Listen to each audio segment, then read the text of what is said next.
untuk bisa melaksanakan visi misinya itu membutuhkan strong government. Selain strong leadership, strong government. Strong government itu salah satunya dibuktikan apa? Ditandai apa? Dukungan di parlemen harus mendapatkan mayoritas. Kalau nggak repot, harus diakui. Nah, karena itu ini tentunya membutuhkan kerjasama politik dan membutuhkan koalisi dengan partai-partai yang lain yang kemarin belum mendukung, termasuk dengan 01 dan 03 kita harus menjalin komunikasi.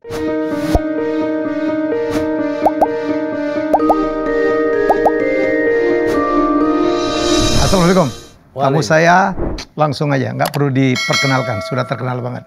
Nusron Wahid. Terima kasih sudah datang ya. Waalaikumsalam. Apa kabar Pak Ilmi? Ini baik-baik. Ini kiai, politisi, organisatoris atau apa sih sebenarnya? Kalau harus menyebut Nusron Wahid itu? Adalah semuanya lah. Bebas lah. Mengalir aja gitu. Mengalir. Kalau di masjid jadi jamaah. Jadi jamaah. Kalau di pesantren jadi kiai. Kalau di DPR jadi politisi. Terpilih lagi ya Mas Nusron? Terpilih, alhamdulillah. Wow, ini udah periode ke 4, 9, 14, 19, kelima. Dari Golkar. Dari Golkar. Anda tuh lebih cocok jadi PKB daripada Golkar sebenarnya, casingnya dan namanya ya. Enggak lah, sama aja. Casing. Dari nama, dari apa gitu. Ya karena saya memang besar dari komunitas NU. Ya. Tapi saya memilih Golkar. Oke. Dari sejak awal saya nggak mau masuk ke PKB dari awal. Biasanya NU kan PKB gitu. Ya, tapi saya dari awal saya nggak mau. Ya. Saya udah pamit ke orang tua, waktu itu saya pamit ke Gus Dur. Saya nggak mau, Pak. Saya mau masuk, kalau Pak, pokoknya saya ingin masuk partai nasionalis gitu. Oke. Kalau nggak Golkar ya PDIP waktu itu begitu. Diperkenalkan? Diperkenalkan dan disarankan masuk Golkar. Golkar. Nggak pernah menyesal ya? Nggak pernah menyesal. Apalagi melihat sekarang? Nggak. Kondisi terpuruk pun nggak. Tetap di Golkar? Tetap di Golkar. Mas Nusron tuh ada hubungan dengan Gus Dur nggak sih secara darah gitu? Secara darah nggak ada. Nama aja? Nama aja. Ya? Karena kebetulan orang tua saya dulu lama ngabdi di Tebu Ireng. Jadi kemudian biasa kalau dalam bahasa pesantren itu namanya tafaul. Tafaul itu ngasih nama sesuai dengan orang yang sangat dikagumi. Dikagumi. Makanya dapat nama Wahid itu. Makanya dapat nama Wahid itu. Dan dulu memang bapak saya itu sangat pengagum sama Kiai Wahid Hasyim. Wahid Hasyim. Malah ke sana ujungnya. Ya gitu. Oke. Karena kalau bapak saya kan seangkatan sama Gus Dur. Oke. Seangkatan. Seangkatan gitu. Ya. Kalau apa sahabatku ya Ipang Wahid ya jelas ya. Kalau Ipang Wahid keponakan Gus Dur. Gitu. Anaknya Salahuddin Wahid. Ya. Mas Nusron itu jabatan terakhir itu Ketua Bapilu 02 ya? Sekretaris TKN. Sekjen TKN? Ya, Sekretaris TKN. Ketua Bapilu nggak? Ketua Bapilu di Golkar. Ketua Bapilu? Di Golkar. Ketua di Golkar? Ya, kemudian diganti. Diganti karena saya harus konsentrasi ke TKN. Harus diganti. Oke. Gimana Mas? Happy? Ya, biasalah. Semua tugas apapun kita jalanin. Oke. Tapi memang pemilu kali ini, terutama Pilpres kali ini menjadi sekretaris TKN lebih menantang dibanding pada 2 Pilpres sebelumnya. Ini lebih menantang. Lebih menantang, menurut saya lebih sulit isunya, lebih kompleks, lebih complicated, dan variannya itu lebih lebih di bawah lebih jelimet. Di bawah. Kalau 2014 itu enak, 2019 itu enak. Iya? Ada bilang 2011 lebih parah dari 2024, Mas. 2019 itu memang fragmentasinya jelas itu ya. Terpecah dua gitu ya? Terpecah dua kayak gitu. Ini isunya tidak lagi isu soal fragmentasi komunitas, tapi soal fragmentasi pikiran sama konsentrasi keberpihakannya memang berbeda di sini. Kalau dulu jelas ya 2019. Kalau yang 212 pasti 02. Yang tidak 212 pasti 01 gitu. Iya. Ini soal 212 sama tidak 212 udah agak beda itu. Kalau sekarang ini, misal kayak komunitas NU aja, ini sudah diidentifikasi kemarin. Pecah 3? Pecah 3. Oke. Ada yang ikut Pak Mahfud, ada Mbak Yeni di sana. Ada apapun Pak Mahfud itu figur. Iya. Yang aktivis PKB pada ikut ke 01. Ikut Caimin. Ikut Caimin. Kemudian ada sebagian ikut ke sini karena ada Habib Lutfi dan ada beberapa yang lain begitu. Oh, itu pengaruh ke Habib Lutfi Itu ya? itu di bawah itu variannya luar biasa. Tapi Mas Nusron katanya NU itu memang selalu cair ya, nggak bisa komit ke satu pilihan ya? Nggak bisa satu pilihan, tapi biasanya ada mainstream. Ada mainstream? Ya, ada mainstream. Kalau dalam bahasa santrinya itu ada jumhurul ulama. Siapa mainstream yang paling kuat begitu. Oke. Kalau tahun 2019 itu mainstreamnya itu memang ke Pak Jokowi. Kalau yang kemarin ini mainstreamnya itu setengah-setengah awalnya. Oke. Ya kan, baru belakangan tuh mainstreamnya itu adalah ke apa namanya ke 03 ke Pecah tiga itu. Ke 03, tapi baru mainstreamnya itu 2 minggu terakhir baru mengkerucut ke 02. Orang NU itu merasa dirinya kan selama ini inferior dengan Muhammadiyah. Dibanding Muhammadiyah, ya. Karena apa? Karena dua isu pendidikan kampus sama isu rumah sakit. Kesehatan. Di mana Muhammadiyah unggul ya? Dibanding Muhammadiyah unggul di dua bidang itu. Tapi mungkin kalau di bidang pesantren lain cerita. Ya. Nah, tiba-tiba Pak Jokowi menjawab inferiornya itu dengan dibuatkan kampus yang bagus, percontohan, yang itu bisa menjadi barometer dan sekarang menjadi salah satu lokomotif perguruan tinggi di NU yang bagus. Di NU Jogja, dan diperhatikan tidak hanya diperhatikan fisiknya, tapi juga diperhatikan kurikulumnya. Pak Jokowi mengirimkan tim-tim dan tenaga-tenaga ahli yang melalui Pak Pratikno, kolega-koleganya Pak Pratik diturunkan ke situ untuk membangun itu. Dan itu menjadi cerita, karena itu menjadi mimpinya. Kemudian yang kedua, apapun Pak Jokowi itu perhatian di dalam rumah sakit. Nah, meskipun tidak dibantu secara fisik, itu ada rumah sakit NU di Surabaya dipimpin oleh Pak Muhammad Nuh, itu bagus sekali. Sekarang membangun rumah sakit, sudah ada sekitar, kalau di total sudah 800 kamar. Oh iya? Ya. Di Jogja juga? Di Surabaya. Surabaya. Nah, itu akan menjadi semacam kayak prototipe. Nah, cerita-cerita dua kisah ini yang itu meskipun yang rumah sakit meskipun tidak ada bantuan fisik oleh Pak Jokowi, tapi Pak Jokowi waktu peresmian hadir, menyaksikan dan memberikan support. Walaupun terakhir kan kritik terhadap Pak Jokowi itu kan deras sekali dengan hingga saat ini ya. Dianggap tidak netral lah, dianggap cawi-cawi lah. Nah, kalau kayak gitu-gitu bagi basis komunitas itu nggak begitu masalah. Kalau isu dinasti kan memang dari dulu di NU juga ada dinasti. Ya. Pesantren juga dinasti macam-macam. Udah nggak dibahas soal itu. Bukan isu lah. Bukan isu. Toh di semua pilihan kepala desa juga dinasti semua. Gubernur juga semuanya kan gitu ya. Kalau soal itu, yang penting berhasil apa tidak, memberikan kemanfaatan. Baik atau tidak. Baik apa tidak. Memberikan manfaat atau tidak. Oh gitu ya, korup apa tidak kalau korup atau tidak. Kalau soal itu aja. Nah, ada sih yang kritis itu ada, tapi tidak mainstream. Karena pada hakikatnya itu seperti itu. Nah, kemudian tantangan kedua pada pemilu kali ini adalah fragmentasi kelompok nasionalis kan juga nggak mengkristal kali ini. Ya, betul. Ada kepecah, ya kan, antara apa namanya, antara yang pendukung ini, pendukung 03 dan sama pendukung 02. Itu yang nasionalisnya. Nah, yang pendukung Islamnya lebih banyak antara 02 sama 01 kan. Jadi ini varian, varian di bawahnya kan mencermatinya luar biasa. Ini lebih sulit pemilu kali ini, tapi lebih positif.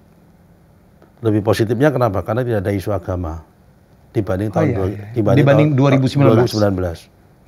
Tapi isunya benar-benar isu mikro banget ini. Ya. Pada pemilu ini harus jeli melihat patologi sosial dan jeli mengawal isu di suatu tempat. Ya. Isu kali ini nggak lagi isu general, nggak bisa pada pemilu kali ini. Betul ya Mas, isu agama tidak terlalu mencuat. 2019 ada tokoh Habib Rizik dan segala macam yang mewarnai ya isu-isu agama sehingga kita tuh kayak terpecah gitu ya Mas. Sehingga praktis tinggal 2 tempat, mungkin 3 tempat lah. Kalau dulu kan Jawa Barat, Jakarta kayak menganga begitu, Banten kayak menganga begitu, Jawa Barat, Banten, Jakarta. Sekarang mungkin tinggal 3 tempat. Pertama adalah Aceh, Sumbar ya, dan itu memang klasik. Oke. Kedua Sumbar, dan itu juga memang klasik. Ya. Ketiga Madura. Dan itu dari pemilu 55, 71 sampai sekarang nggak berubah. Begitu. Pemilu 71 sampai pemilu 97, yang namanya Aceh, Sumbar, Madura memang menang P3. Ya. Sebagai simbol Islam pada waktu itu. Islam ya. Nah, kemarin juga sama, yang namanya Aceh, Sumbar, dan beberapa kabupaten di Madura yang menang 0-1. Karena dijadikan sebagai simbol kristalisasi. Padahal kan di Madura itu kan ada Pak Mahfud ya, sebenarnya ya. Laki-laki tidak mainstream. Tidak didukung oleh tokoh-tokoh mainstream di sana. Oh. Saya pikir Pak Mahfud akan menarik Madura, sebagian Jawa Timur, ternyata enggak juga ya. Ya, karena suaranya terpecah-pecah. Kalau mungkin tidak ada PKB tidak di 01 dan tidak ada variabel Pak Jokowi ada di 02, mungkin itu sangat menjadi ini magnet Pak Mahfud. Apapun Pak Mahfud punya banyak jasa dan punya kecerdasan yang tinggi dan dianggap punya integritas yang baik. Harus kita akui itu. Cuma memang kali ini memang kalah isu aja. Oke Mas, jadi selamat untuk apa? Tapi dengar-dengar badannya malah naik nih selama iya Pak, selama pemilu. Naik 4 kilo Pak. Jadi kalau stres makan? Bukan, karena kan lebih banyak. Nggak sempat olahraga? Nggak sempat olahraga. Yang kedua lebih banyak meeting malam Pak. Nah itu bahaya ya. Malam kan biasanya lapar bukan kita makan. Biasa Pak. Oke, sebentar lagi akan diumumkan secara resmi ya, 20 Maret ya Mas Suswono? Tanggal 20 Maret. Oke, walaupun ya dari sekarang kan udah mulai diumumkan parsial ya, udah sebagian besar provinsi dan udah kelihatan ya, bahwa tinggal 02 akan keluar sebagai pemenang. Kalau lihat dari hasil pleno di tingkat kabupaten dan provinsi maupun yang nasional sini, kalau nasional kan masih kurang 5 provinsi. 5 provinsi aja lagi, sampai hari ini. Sampai hari ini, tapi sebetulnya kan udah disahkan di tingkat kabupatennya. Semua kita confirm. Hasilnya sama menurut data tabulasi kita memang 58,6. Segitu ya? Segitu. Sehingga tidak beda jauh dengan quick count. Presisinya tidak, ya plus minus 0,2, 0,3 ke bawah ke atas dengan semua lembaga survei. Ya, kita boleh nggak setuju dengan quick count, tapi quick count kan dari tahun ke tahun kan nggak beda jauh ya. Dan ada margin of error. Ya, dan faktanya angkanya hampir sama. Ya. Hanya mungkin selisih 0,3. Ada yang membuat quick count 58,8, 5,9, mungkin hasilnya 58,6. Margin of error. Margin of error. Ada yang buat 58,2 atau 0,3, hasilnya 58,6 juga. Ini margin of error lah. Ya. Yang jadi kontroversi memang Sirekap ya, yang banyak dikritisi. Walaupun secara itu juga nggak beda jauh juga ya Mas. Ya sebetulnya Sirekap itu kan tidak ini ya Pak ya, tidak bisa menjadi dasar hukum ya. Tidak menjadi patokan ya. Ya menjadi patokan sebetulnya. Cuma kalau nggak jadi patokan, kenapa itu ditampilkan? Itu yang membuat menjadi masyarakat bertanya-tanya. Sebetulnya kita ini menawarkan nggak usah ditampilkan. Tapi ya Bapak itu mungkin sebagai acuan. Mungkin KPU punya pertimbangan lain. Sehingga angkanya bisa sehingga berubah-ubah. Yang kedua kan di Sirekap itu kan tidak sampling. Sehingga memang pada satu sisi bisa gelondong suara PSI. Ya tergantung yang mana masuk duluan kan? Masuk duluan. Contoh kayak saya. Suara saya itu 204.000. Tapi di Sirekap sebelum direkap selesai 124.000. Itu pada angka 78%. Kenapa? Karena setelah saya teliti 4 kecamatan di Kabupaten Kudus yang itu menjadi basis saya belum dimasukin. Belum dimasukkan, Dan kalau pileg kan memang ada suaranya nggak merata. Betul. Namanya pileg begitu. Mungkin kalau pilpres agak melata begitu. Nah mungkin di PSI yang diributin juga begitu sebetulnya. Jadi oke lah. Menurut saya secara umum pemilu kali ini sempurna nggak mungkin Pak. Tapi hasilnya menurut saya sudah cukup baik. Jauh lebih banyak kemajuan. Kemajuannya adalah tidak ada lagi isu agama. Minusnya ada. Salah satu minusnya kita akui muncul pertama adalah isu politik dinasti. Yang sebetulnya itu pertama biasa, kenapa dipersoalkan. Yang kedua adalah muncul tentang kekhawatiran tentang masa depan demokrasi. Ini juga harusnya nggak perlu muncul. Masa sih kita ini hanya karena Pak Prabowo itu bekas tentara, kemudian dianggap akan menghambat proses demokrasi dan demokratisasi. Padahal kita sudah punya pengalaman di era reformasi ini 2 kali presiden dipimpin oleh bekas tentara dan demokrasi baik-baik saja. Pak SBY, gitu. Pak Harto ya. Ya kan? Kalau zaman Pak Harto mungkin lain, ya kan. Tapi pasca reformasi ini gitu. Nah artinya apa? Memang ini nggak perlu kita khawatirkan, karena memang pasca reformasi ini kan demokrasi ini sudah menjadi sebuah pilihan, komitmen kita bersama, menjadi common platform, ya kan, common sense dan menjadi konsensus. sehingga nggak perlu lagi kita persoalkan. Tapi rupanya itu menjadi senjata politik untuk mendiskreditkan Pak Prabowo tentang masa depan demokrasi itu. Ini sangat kita sayangkan. Dan hari ini masih bergulir. Apa upayanya untuk menangkis ini, Mas, dari TKN? Tindakan. Tindakan. Ini tidak perlu dijawab dengan kata-kata. Ini nanti dibuktikan oleh Pak Prabowo itu sendiri bahwa beliau itu adalah seorang figur yang demokratis. Sangat demokratis. Harusnya bapak-bapak, para akademisi, para profesor yang sedang gamang menyuarakan tentang kegamangan masa depan demokrasi itu berpikir bahwa untuk meraih sebuah kekuasaan ini, Pak Prabowo itu tidak menggunakan senjata. Pak Prabowo ini tidak menggunakan dengan mobokrasi tentara. Tapi Pak Prabowo ini untuk sampai ke sini, sampai menjadi presiden, butuh proses waktu yang sangat panjang melalui sebuah proses, yaitu membuat partai politik. Kalau Pak Prabowo itu tidak figur yang demokratis, dia nggak membuat partai politik. Dia galang aja. Koleganya Pak Prabowo yang di tentara. Banyak banget. Purnawirawan yang muda-muda, yang loyalis dia. Ngumpulin senjata, ngumpulin duit beli senjata, melakukan kudeta. Itu kalau tidak demokratis. Ini kan tidak. Dia kumpulin koleganya, baik bekas tentara, anak didik dia yang sipil-sipil, yang simpati sama dia, saudara dia diajak bergabung membuat partai politik. Dari tahun 2000 ikut pemilu. Sangat demokratis. Sangat demokratis. Dan dari kecil ya suaranya ya. Dan dari kecil kemudian naik. Itu jauh lebih gentleman, mohon maaf, daripada, mohon maaf Pak, para akademisi yang dengan dirinya kedok akademisi dan intelektual, kelompok moralis, tapi oknum-oknum tertentu itu saya nggak mau sebut namanya, dan memang tidak semuanya, ada sebagian yang ujung-ujungnya adalah dia seeker power, ngejar kekuasaan melalui jalur itu.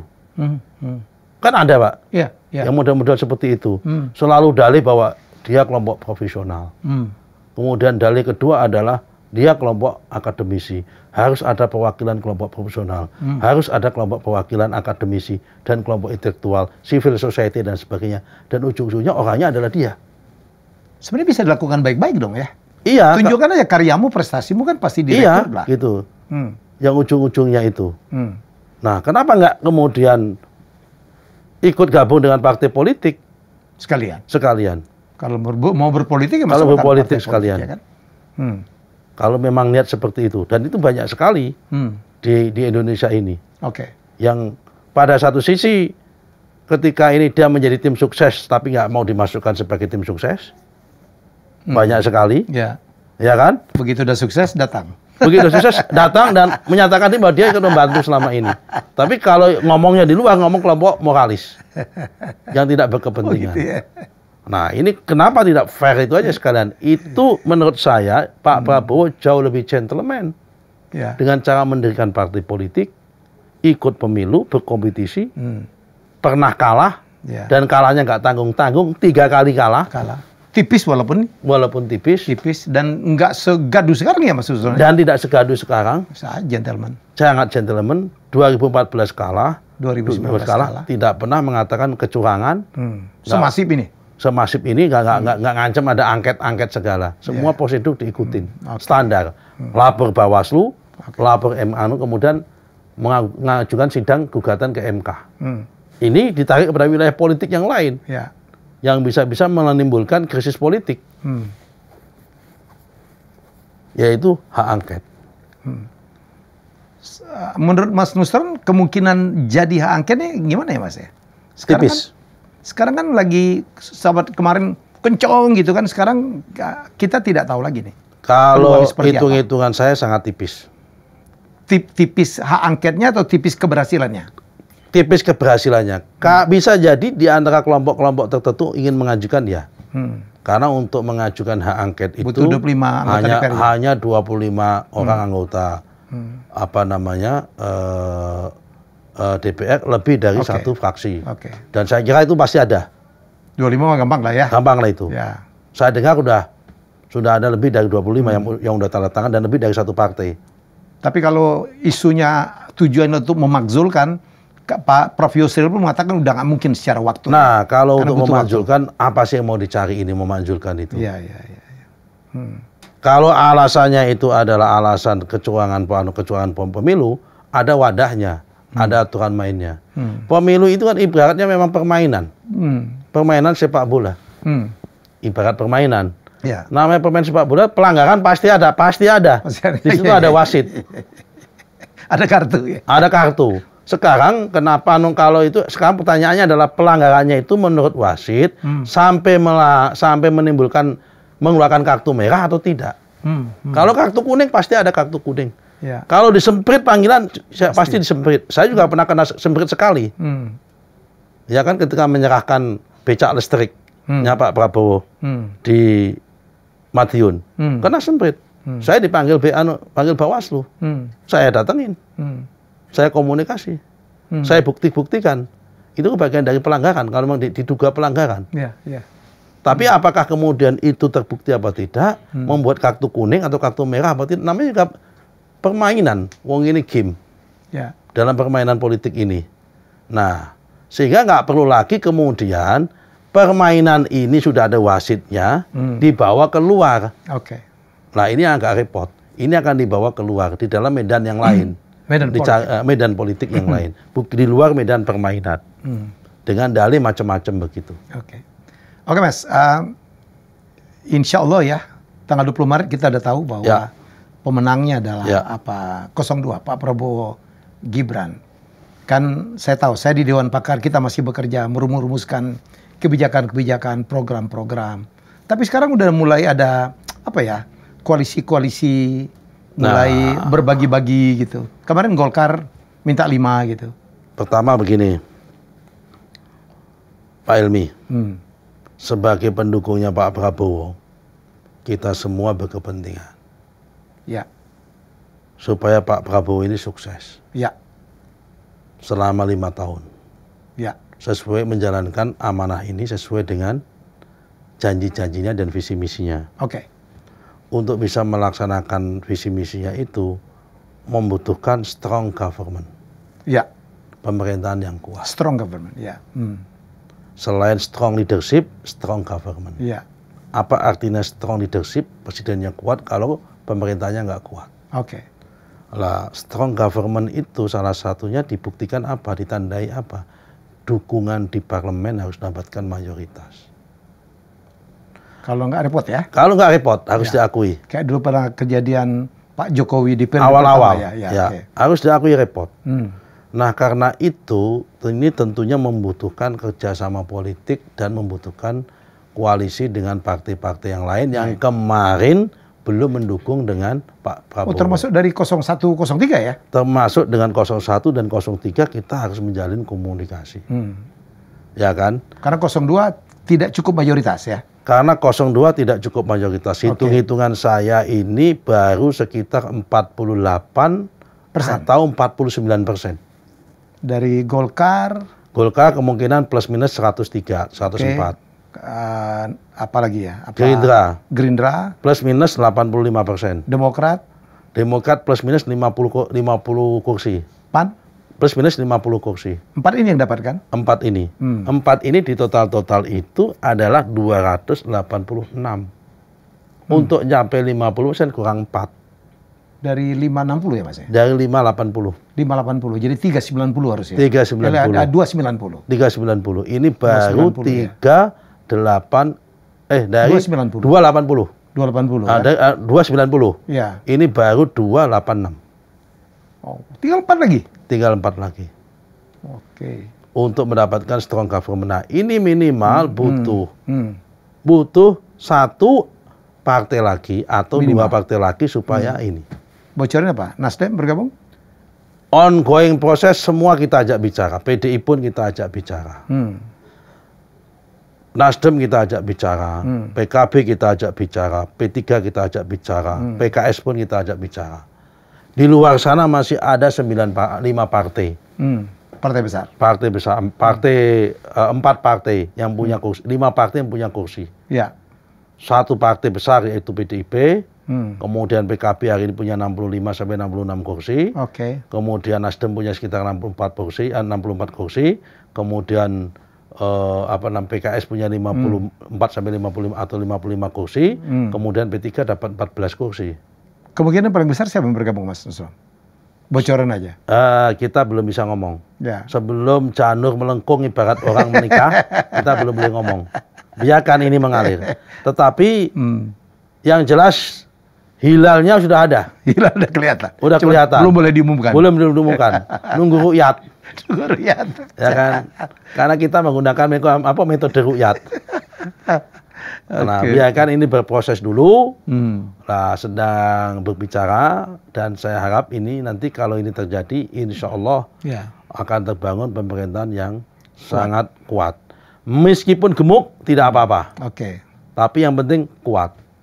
Nah, tapi tetap kita berharap meskipun nanti kabinetnya itu dari usulan partai-partai politik.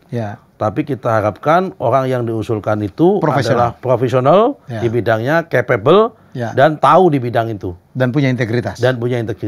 Betul dong, setuju dong ya. Nah, itu yang paling penting. Gemuk nggak apa-apa, menurut hemat saya, karena negara ini negara besar. Kalau Mas Nusron kan cukup dekat dengan Pak Prabowo ya. Apakah menurut Mas Nusron beliau akan begitu tuh milih orang? Nggak sekedar pokoknya perwakilan partai yang quote-unquote mestinya bukan dia yang diusulkan gitu bisa diterima? Saya yakin Pak ya. Kalau kita lihat dari latar belakangnya Pak Prabowo, beliau itu kan lahir dari keluarga yang sangat intelektual, keluarga akademis, dan keluarga profesional. Pasti dia ingin pendamping dia, pembantu dia adalah orang yang sangat profesional. Dukungan partai politik, ya itu necessary. Tapi tidak boleh mengabaikan tentang dua hal, profesionalitas dan integritas. Itu pasti. Jadi meskipun nanti partai politik akan memaksakan, belum tentu akan diterima dengan baik kalau diyakini oleh beliau, ini orang tidak punya integritas dan ini orang tidak punya kapabilitas. Dua kata kuncinya. Profesionalitas atau kapabilitas dan integritas. Saya yakin itu dari partai manapun. Meskipun Pak Prabowo butuh dukungan partai politik, tapi bukan berarti kemudian dalam petik menafikan kapabilitas dan integritas. Itu syaratnya. Supaya kabinet beliau, kita berharapkan kabinet beliau lebih baik dari kabinet sebelumnya lah. Kan? Sayang dong, kalau tidak sayang dukungan masyarakat. 58% itu tinggi loh Pak. Ekspektasi orang itu pasti ada ekspektasi terhadap perbaikan dan ini 3 calon loh ya? 3 calon loh Pak. 58% itu tinggi loh. Pak Jokowi saja 2 calon nggak sampai 58 Pak. Tertinggi hanya 55 loh kemarin Pak. 55,5 Pak. Ini 58 Pak. 3 calon Pak. Artinya apa? Harapan masyarakat terhadap Pak Prabowo lebih besar. Karena itu jangan sampai ini disia-siakan. Kita berharap begitu ya. Apalagi ada faktor Pak Jokowi, ada faktor juga Pak SBY mantan presiden gitu ya, berada di kubu beliau. Saya yakin ini kombinasi nanti. Kombinasi dari Pak SBY, Pak Jokowi, kemudian Pak Prabowo itu akan diserap semuanya. Saya yakin akan membawa kebaikan ini. Amin. Ya itu yang diharapin rakyat ya. Tapi sekarang banyak sekali elit-elit yang masih belum nerima nih, masih teriak curang, masih minta itu, ada yang unjuk rasa atau apa gitu. Gimana maksudnya? Saya yakin ini masalah akan berakhir pada tanggal 16 April. Ketika MK sudah memutuskan. Ini kan masih ada 2 tahap lagi. Tahap pertama pengesahan hasil oleh KPU. Itu 20 Maret? Tanggal 20 Maret. Maksimal ya? Maksimal.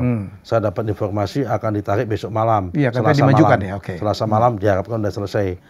Kemudian setelah itu, saya yakin pasti akan ada gugatan ke MK. Kalau ada. Tapi feeling saya ada ini. Ya kan? Katanya udah disiapin? Udah disiapin. Ke MK. MK harus memutus maksimal tanggal 16 April. Di situ akan final. Nah, di situ pasti akan muncul lagi. Dan saya pikir itu positif. Kalau kemudian banyak tokoh-tokoh yang hari ini kecewa dengan Pak Prabowo, kemudian mendeklarasikan dirinya dia sebagai kelompok civil society yang oposisi, itu bagi saya malah positif. Supaya apa? Menjadi check and balances. Setuju. Ya kan? Asal profesional, asal tidak anarkis, dan kemudian asal masuk akal. Setuju. Dan itu akan menjadi selling point yang baik. Tinggal nanti dia akan berkolaborasi tentunya dengan di DPR dengan partai politik yang tidak gabung dengan pemerintah. Kan pasti ada. Ada 2 atau 3 partai nanti yang akan tidak gabung dengan pemerintah. Ya kan? Silahkan nanti berkolaborasi dengan mereka untuk membangun opini dan sebagainya. Dan itu nanti pasti akan terjadi game teori. Biasa ini proses politik akan kuat-kuatan bagaimana pemerintah dan pendukung pemerintah meyakinkan kepada publik tentang apa yang dilakukan. Kemudian partai oposisi, ya kan, bersama kelompok civil society yang oposisi tadi akan membangun opini juga dan menyampaikan kepada rakyat tentang kekurangan-kekurangan dan tanda petik kejelekan-kejelekan dari pemerintah yang sedang berjalan nanti. Saya kira ini baik. Kita butuh kritik juga ya kan? Butuh kritik. Demokrasi membutuhkan check and balances dan demokrasi membutuhkan kritik. Malah justru kalau nggak ada kritik nanti kita nggak tahu di mana letak penyakit kita. Yang kemudian yang kedua kita menjadi semena-mena dan menjalankan sesuatu secara tidak prudent dan tidak ada mitigasinya. Sekarang kita harus ciptakan itu, justru demokrasi ini, oposisi ini, kritik ini kita jadikan semacam kayak early warning system bagi pemerintahan mendatang. Setuju. Yang kita harapkan lebih baik. Apalagi 2045 udah menunggu ya, di mana kita harus ini lagi udah bertekad untuk menjadi 4 negara apalagi terbesar di dunia dalam bidang ekonomi. Dan itu kan salah satu contoh proses menuju persiapan 2045 adalah program makan siang dan minum susu gratis yang sudah digodok oleh Bappenas. Menurut kajian Bappenas untuk tahun fiskal tahun depan membutuhkan anggaran minimal 185 triliun. Ini gradual ya? Gradual. Karena langkah pertama itu yang dikasih adalah anak SD SMP dulu. SMA belum. Kemudian mungkin tahun kedua tambah ibu hamil. Kemudian tahun ketiga mungkin tambah anak SMA, tapi anak SMA mungkin belum semua. Anak SMA yang dalam bentuk kelompok tidak mampu dulu, baru nanti semua. Nah itu nanti kalau semua dilakukan mungkin butuh sekitar 400 triliun. Dan itu jalan dengan pertumbuhan fiskal kita. Nah itu nanti juga akan menjadi polemik yang panjang. Karena apa? Harus diakui sampai hari ini terutama untuk program susu gratisnya, itu outstanding produksi yang ada di Indonesia, itu kan setahun baru 4,6 juta liter. Jauh di bawah kebutuhan. Susu kebutuhannya itu kalau ini program ini berjalan dengan baik, itu butuh 40 juta liter. Jadi baru 10% ini Mas? Baru 10%. Sehingga pada satu sisi ini menjadi tantangan, pada satu sisi ini menjadi opportunity terhadap pertumbuhan. Tergantung bagaimana pemerintah mengelola. Kalau pengelolaannya itu menggunakan pendekatan shortcut, dan ini kita membutuhkan kritik dan pengawasan dari berbagai pihak, maka nanti siapapun yang ditugasin ini akan melakukan shortcut dengan melakukan impor. Impor terlebih dahulu. Impor. Kalau impor nanti bahaya. Akan berdampak terhadap defisit neraca kita, baik neraca perdagangan maupun currency balance kita. Nah karena itu Pak Prabowo waktu kampanye kan sudah menjawab waktu acara di PWI. Dia akan datangkan sapi indukan sebanyak 1,5 juta. Minimal dari 1,5 juta itu akan punya anak 1 jadi 3 juta. Itu untuk menutupin itu. Tapi kan butuh waktu. Nah sekarang pertanyaannya adalah kalau nanti sementara ini impor, siapa yang boleh impor? Apakah impor umum bebas atau impor produsen? Nah ini akan menjadi pertanyaan-pertanyaan yang ke depan. Saya lebih condong akan mengusulkan yang dikasih kesempatan nanti kalau toh ada impor, itu adalah impor produsen. Siapa yang dikasih hak adalah mereka yang hari ini sudah beternak susu, sapi susu. Misal kalau dia susunya itu kurang, misal kalau dia produksi 1, kalau ini kurangnya 10 kali lipat, ditambahin. Satu punya tambahan impor 10 misalnya gitu. Kalau dia produksi 2, tambah 20 begitu sebagainya. Jadi jangan ada player-player baru yang nggak ngerti sehingga ada player-player tidak akan seeker, sehingga kemudian orang yang keuntungan yang dia dapat dari susu itu dengan catatan tahun depan dia menambah budidayanya. Sehingga dalam waktu 5 tahun ini ya kan kita harapkan sudah ada swasembada susu itu. Ini peluang sebenarnya. Ini kan? peluang Untuk meningkatkan, jangan cuma ngelihat keluarnya aja ya. Ya. Kan? Keluarnya menimbulkan apa dampak ekonomi lah ya. Maka tadi saya katakan pada satu sini tantangan itu impornya. Ya. Jangan sampai ini akan mengganggu defisit neraca kita. Kan gitu Pak. Ya. Tapi pada satu sini peluang. Ya. Peluangnya apa? Sejauh mana dalam waktu singkat ini 5 tahun ini nanti pemerintah yang ditugasi oleh Pak Prabowo melakukan revitalisasi industri peternakan kita. Ya. Untuk mengejar menutup produksi itu. Ini luar biasa luar itu. Biasa ya. Peluang untuk kemajuan ekonomi rakyat ya. Apalagi kalau trickle down ke bawah ya. Apalagi jangan jatuhnya oligarki lagi Mas. Itu tanggung jawab kita barangkali. Tanggung jawab kita untuk melakukan semacam kayak inti plasma. Inti plasma. Supaya kalau bisa dibangun satu rumah 5 sapi atau 2 sapi. Di kampung-kampung kan begitu ya? Induknya dengan siapa begitu. Untuk menutup ini dan sebagainya. Ini tantangan. Ini benar-benar tantangan. Zaman Pak Harto aja dulu ada banpres, inpres ya. Zaman dulu aja begitu ya. Saya yakin ini akan dilakukan oleh Pak Prabowo. Beliau sangat concern di bidang itu. Ya. Waktu kami bertemu terakhir dengan beliau, diskusi soal ini, beliau sangat semangat dan sangat tertarik soal isu ini. Dan akan dikawal langsung oleh beliau soal ini. Karena itu janji kampanye beliau yang paling populer. Paling populer. Walaupun yang ngeritik karena nggak ngerti juga banyak ya Mas. Ini kalau dalam bahasanya itu bisa dikatakan sebagai the premium issue. The premium issue ya. Priority juga. Ya. Di samping isu-isu yang lain. Ya. Dan kemudian tantangan yang kedua adalah tidak menggerus dana bantuan sosial yang lain. Program ini. Jangan sampai semua bantuan sosial yang lain yang sudah ada yang baik ini kemudian dihapus, diganti ini. Termasuk kemarin isunya mengurangin BOS. Ini kan cuma uji coba aja untuk BOS ya Mas ya. Karena BOS juga tetap dibutuhkan dong. Ya. Tapi sebetulnya kalau untuk mengurangi BOS itu gini, sebetulnya BOS itu tidak dikurangi. Ya. Tapi bisa jadi bagi daerah-daerah dan sekolah-sekolah tertentu yang sudah tidak lagi butuh fisik, sudah nggak lagi butuh tambahan guru, bisa ke sini. Bisa ke sini. Ya. Kalau itu masuk akal ya. Masuk akal. Yang kedua contoh, bisa jadi tidak semua bantuan sosial yang lain, contohnya BPNT, bantuan pangan non tunai. Selama ini KPM, keluarga penerima manfaat atau keluarga yang belum beruntung atau kelompok vulnerable yang rentan terhadap kalau ada shock, itu kan dia mendapatkan BPNT, bantuan pangan non tunai, yang isinya itu beras, kemudian sayur buah, kemudian protein, daging, dan telur. Nah, bisa jadi karena sudah ada program ini udah ketutup. Karena anaknya udah ditanggung semua tiap hari, dapatnya lebih dari itu. Bisa shifting gitu ya? Bisa shifting. Ya, setuju.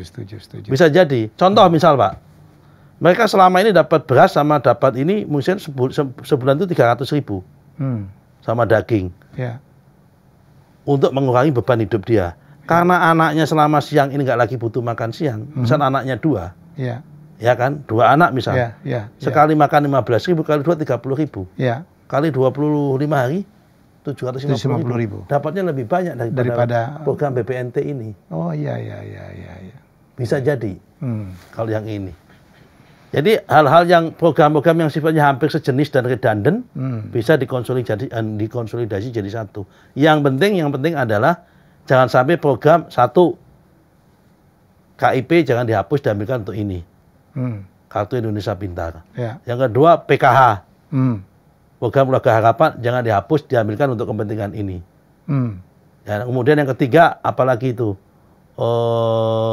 selain KIP dan sebagainya. BOS untuk kalangan tertentu jangan diambil untuk kalangan ini. Kecuali BOS yang hanya bagi sekolah-sekolah yang udah mapan, yang udah maju bolehlah yang untuk itu. Tapi yang belum maju jangan. Oke. Saya kira ini menarik sekali Pak. Ya. Untuk program ini. Dan tantangan untuk kita orang banyak nggak tahu. Saya dulu pertama Mas awam saya begitu Pak Prabowo ngomong tentang makan siang apa ini?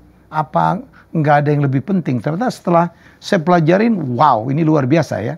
Bukan saja ngurangin stunting, tapi menghidupkan perekonomian, menciptakan lapangan kerja, betul ya? Betul. Ya menambah peternak baru, petelur baru, nelayan juga punya kesempatan untuk. Dan ada satu lagi Pak, impact-nya. Apa? sosial, ya. solidaritas yang luar biasa. Betul. Kenapa? Bapak kan pernah menjadi CEO. Menjadi CEO itu kalau ada makan bersama, bersama-sama makan itu, suasana solidaritas, kebersamaan itu luar biasa akan muncul. Dan itu sejak kecil, nanti sejak usia dini, sejak sekolah, suasana kebersamaan itu akan menjadi kohesif. Saya juga kebayang tuh, misalnya yang menyiapin makan siang ibu-ibu, ya kan? Atau Karang Taruna, ya, UMKM. Ya. Wow, memberikan dampak luar biasa. Oke, Mas Nusron, pertanyaan saya terakhir. Ini sekarang lagi bergulir isu Barisan Nasional, ya. Oh. Yang supaya kita nih nggak terlalu ribut-ribut ke depan seperti yang 2024 ini. Ya. Pendapat Mas Nusron? Positif. Ya. Apapun namanya ya, soal nama itu bagi saya nanti. Ya.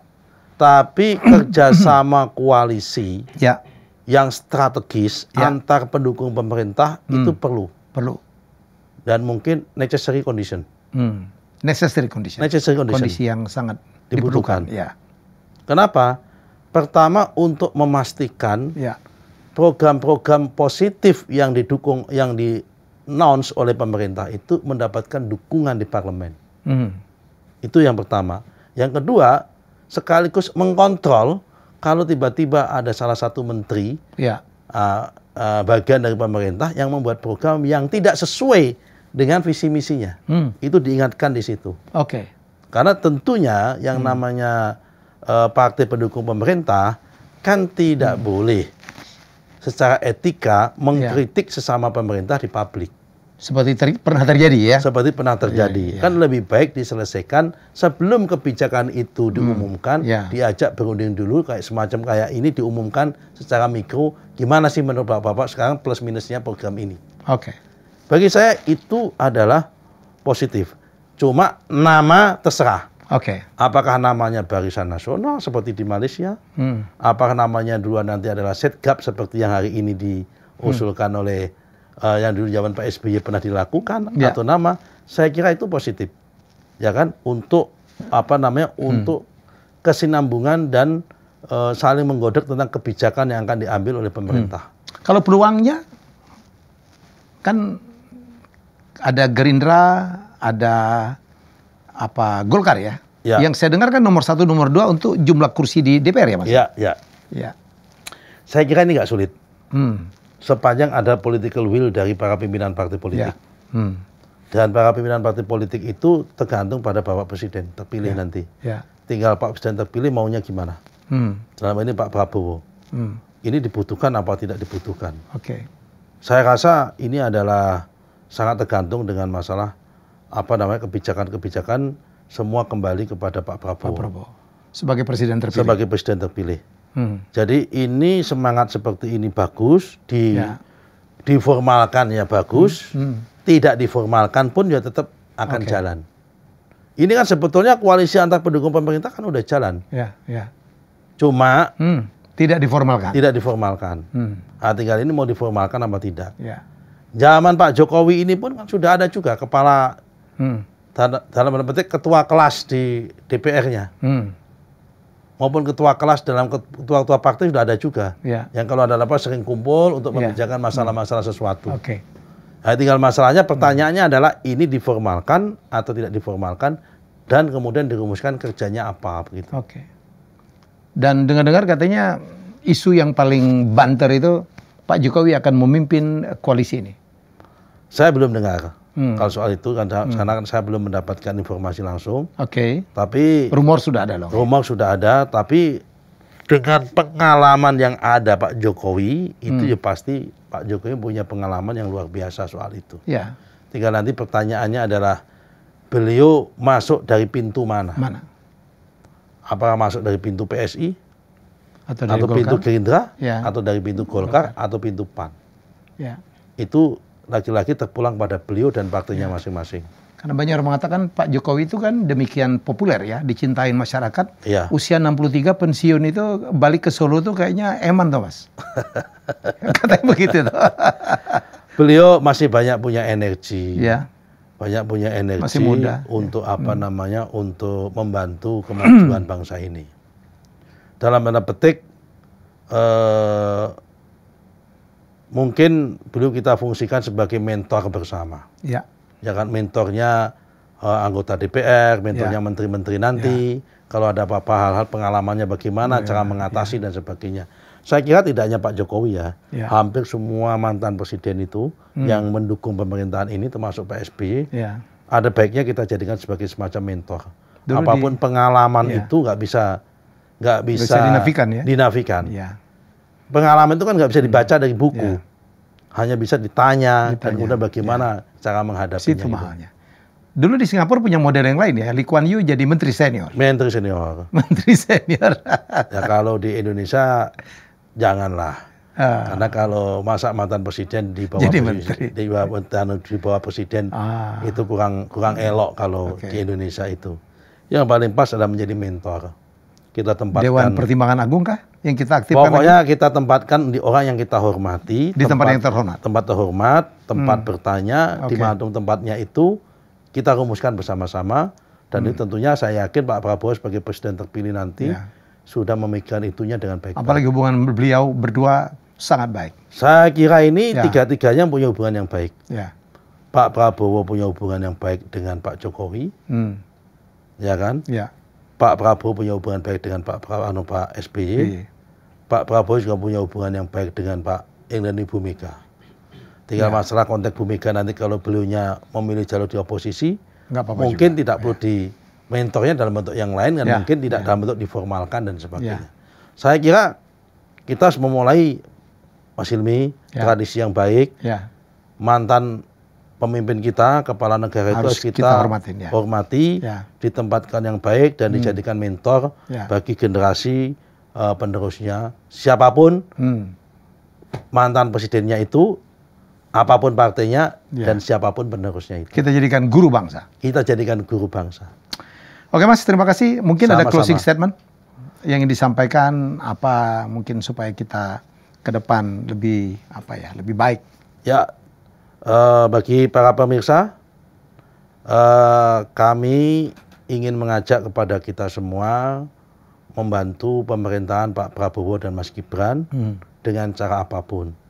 Bagi teman-teman yang menjadi pendukung pemerintah, kita kasih masukan yang baik supaya pemerintahan ke depan ini menjalankan amanah yang baik, terutama dalam rangka menjalankan janji-janji dan visi misinya, sehingga bisa mencapai tingkat kepuasan masyarakat yang baik dan deliver program yang baik kepada masyarakat. Bagi teman-teman yang tidak mendukung dan bagi oposisi, kritiklah pemerintahan ini dengan cara yang konstruktif. Kami akan membuka kritik tersebut dan akan menerima dengan baik, dan kami tidak anti kritik. Karena itu lakukanlah kritik, tapi dengan catatan sekali lagi konstruktif, tidak distortif. Kami akan pertimbangkan dan akan membuka diri sebagai partner dalam menjalankan pemerintahan ini. Baik, terima kasih Mas Nusron. Demikian obrolan saya dengan Mas Nusron Wahid.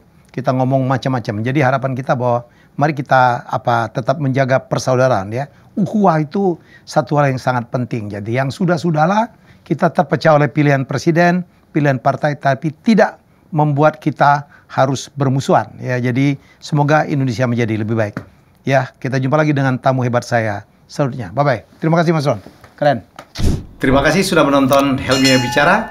Jangan lupa untuk like, komen, share, dan subscribe.